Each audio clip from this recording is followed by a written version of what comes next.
आगे की कहानी में पाखी के साथ इतना बड़ा हादसा होने के बाद वनराज और अनुपमा दोनों बहुत डर जाते हैं और दोनों पाखी का ख्याल रखते हैं। उसके बाद पाखी और अनुपमा दोनों ही सो जाते हैं और वनराज बाहर टेरेस पर आ जाता है और वह बहुत इमोशनल हो जाता है और पाखी के साथ हुए हादसे का दोषी खुद को मानने लगता है। तभी अनुपमा आ जाती है और कहती है कि पाखी के साथ जो कुछ भी हुआ उसमें आपका कोई दोष नहीं है। अगर दोष है तो हम दोनों का है, क्योंकि हम दोनों ही पाखी के माता पिता हैं और हम उसे संभाल नहीं पाए। वनराज को देखकर तो ऐसा लग रहा होता है कि वनराज को अपनी गलती का एहसास है और वह काव्या के साथ जाकर उसने बहुत बड़ी गलती की है, पर बेचारा कर भी क्या सकता है। जो गलती उसने कर दी अब उसकी भरपाई नहीं की जा सकती। अनुपमा वनराज को अपनाने के लिए तैयार ही नहीं है। वनराज अब बुरी तरह से बीच में फंस चुका है। वो ना ही अनुपमा के पास आ सकता है, ना ही काव्या को छोड़ सकता है। वो दोनों तरफ से पिस रहा है, लेकिन वह अनुपमा के पास आना चाहता है, लेकिन आ नहीं सकता क्योंकि उसने पहले ही बहुत बड़ी गलती कर दी है। अब वो काव्या को छोड़कर दूसरी गलती नहीं कर सकता। पर इन सीरियल के डायरेक्टरों का क्या भरोसा, वो जब चाहें वनराज को अनुपमा से मिलवा सकते हैं। अब देखते हैं कि आगे की कहानी में क्या होता है।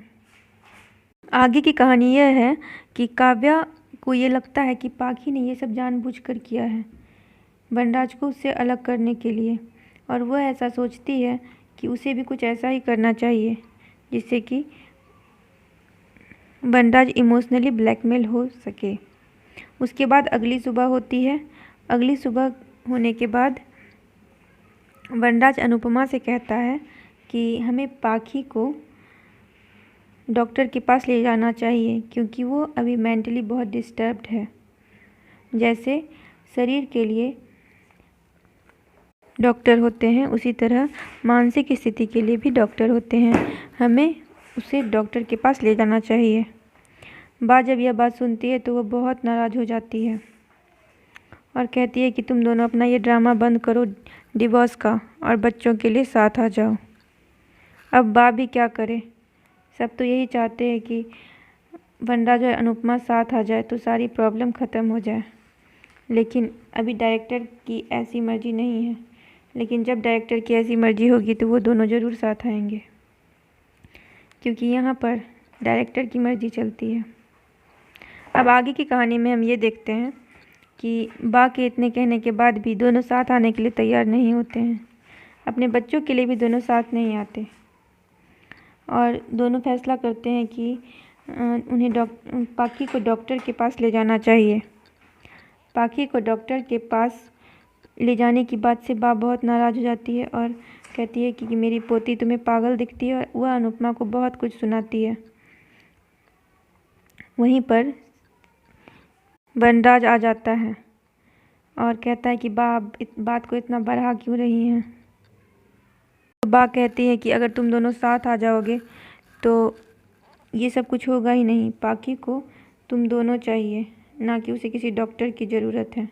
अब बा भी सही ही कह रही है। अगर किसी बच्चे के माता पिता अलग हो जाएं तो बच्चे की स्थिति पर कितना ख़राब असर पड़ेगा, है कि नहीं।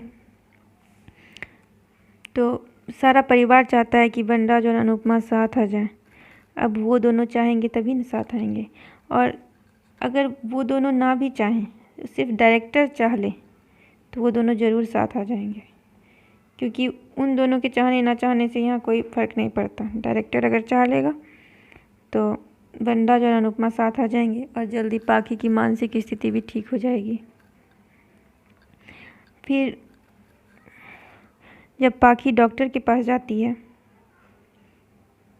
तो आगे क्या होता है, डॉक्टर पाखी को किस तरह से ट्रीट करती है, वो हम लोग आगे की कहानी में जानेंगे। अभी के लिए वनराज और अनुपमा दोनों पाखी को डॉक्टर के पास ले जाएंगे और जल्दी पता चलेगा कि पाखी की तबीयत में क्या सुधार आएगा और नहीं आएगा। अभी के लिए इतना ही। आगे की कहानी अगले वीडियो में।